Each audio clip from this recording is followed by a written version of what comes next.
مجھے دل چاہتا ہے کہ آپ بھی اپنا نقطہ نظر بتائیں اور آپ بھی بتائیں کہ گھر میں ایک تصادم کی فضا ہے، رولا ہے، بیماری ہے، فساد ہے، روز بری خبریں آ رہی ہیں، شیم ہو رہی ہے کہ دنیا کو پتہ چل جائے گا تو کیا ہوگا، اور اس میں کوئی ایک بندہ کہتا ہے نہیں کچھ کرنا پڑے گا، تکلیف کی وجہ سے، پیار کی وجہ سے ملے جلے جذبات ہوتے ہیں، تو کہیں نہ کہیں یہ ماحول بنتا ہے۔ پھر اگلا کام یہ ہوتا ہے کہ کیا اس کا فیوچر ڈیزائن کیا جا سکتا ہے؟ یہ اس سے بھی بڑھیا کام ہے کہ صرف نشے سے نجات کی بات کریں یا کوئی اگلی بات بھی کریں۔ اچھا، شروع میں گھر والے آتے ہیں تو وہ کہتے ہیں ہمارے مریض کی بات کریں، یہ ٹھیک ہو جائے، اور پھر ایک دن وہ رونے لگتے ہیں کہ ہمارا تو اپنا بہت برا حال ہے، تو ہماری کو مدد کر دیجئے، کیونکہ ان کی اپنی زندگی میں بہت زیادہ ڈپریشن، انگزائٹی، خوف اور اس طرح کی چیزیں ہوتی ہیں جس سے کہ ان کی زندگی گھسٹ رہی ہوتی ہے۔ اس کو ہم کو ڈپینڈنس کہتے ہیں۔ اور فیملی کے ساتھ بھی ہم کام کر رہے ہوتے ہیں اور فیملی کو بتا رہے ہوتے ہیں کہ کیوں نہ پہلے قبلہ درست کر لیا جائے، کیونکہ فیملی جو بھی کام کر رہی ہوتی ہے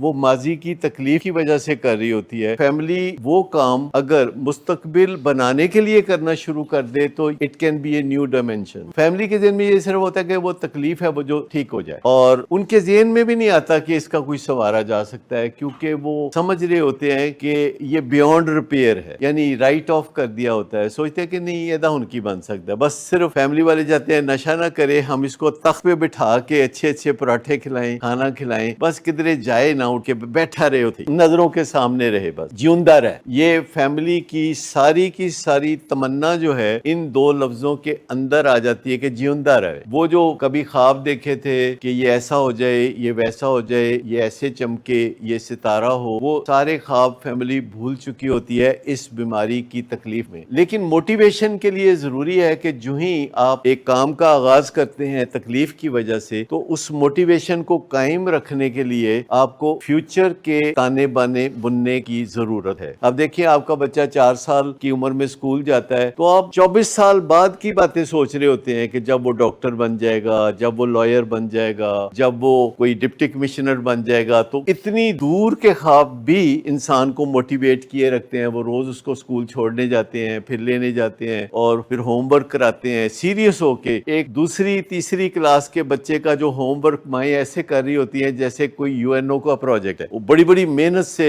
اس کے ساتھ چل رہی ہوتی ہیں مائیں۔ لیکن میں آپ کو بتاؤں کہ یہ جو ماحول بنانا ہے یہ ایک پہلا ایسا سٹیپ ہے جو بہت کم لوگ لیتے ہیں، اور ماحول بنانے کی راہ میں رکاوٹ فائنینشیل افیئرز نہیں ہوتے۔ بے شمار لوگ جو ہیں جو بہت آسانی سے علاج کو افورڈ کر سکتے ہیں، ان کے اندر ہمت نہیں ہوتی، کرج نہیں ہوتی کہ وہ اپنے پیارے کے لیے ماحول بنائیں کہ اس کا دل بدلا جا سکے۔ وہ اس انتظار میں بیٹھے رہتے ہیں کہ کسی دن آئے گا، پاؤں پڑے گا اور کہے گا کہ جی میرے لیے کوئی علاج کا بندوبست کریں، اور ایسا بہت مشکل سے ہوتا ہے۔